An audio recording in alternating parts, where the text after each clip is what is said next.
Écoutez-nous, appuyez-vous sur nous, enfin sur eux, parce que nous sommes aussi d'une certaine manière la colonne vertébrale de la République.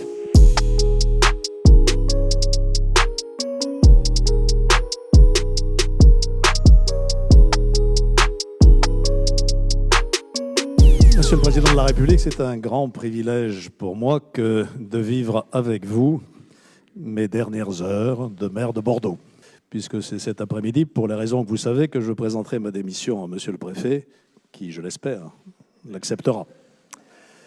Mais j'ai tenu à vous accueillir ici, au milieu de mes collègues parlementaires et maires de ce beau département de la Gironde. Vous connaissez bien la ville de Bordeaux. Vous savez qu'elle est en bonne santé.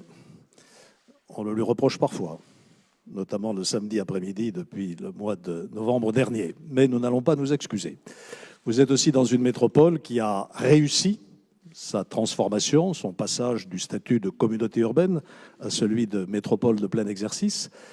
Tout cela parce que nous avons fondé cette transformation sur deux principes auxquels j'ai beaucoup tenu. Le volontariat des communes, sont venues les communes qui souhaitaient, et également le principe de proximité. Nous avons réaffirmé très fort que la porte d'entrée pour le citoyen demeurait la commune et le maire. Cette métropole est donc aujourd'hui rayonnante, mais comme tous les collègues ici présents, nous nous confrontons à un certain nombre de difficultés que je voudrais évoquer très rapidement. D'abord, bien sûr, la contrainte budgétaire. 2 chiffres simplement.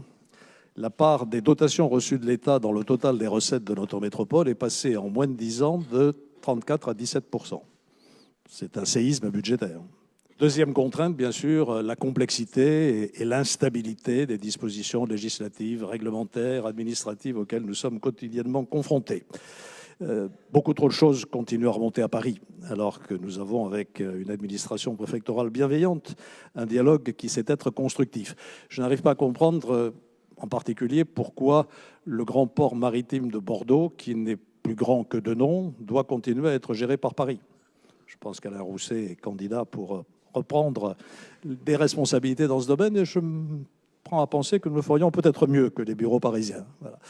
Avant de terminer, je voudrais m'associer, comme vous, à l'hommage que vous avez rendu à Michel Sainte-Marie, qui a été un formidable maire pendant 40 ans et qui a marqué sa commune. Et puis je voudrais vous dire que, contrairement à ce qu'on entend dire ici ou là, dans certains débats, nous aimons ce que nous faisons. Nous aimons ce que nous faisons parce que nous aimons rechercher le bien commun et servir l'intérêt de nos concitoyens.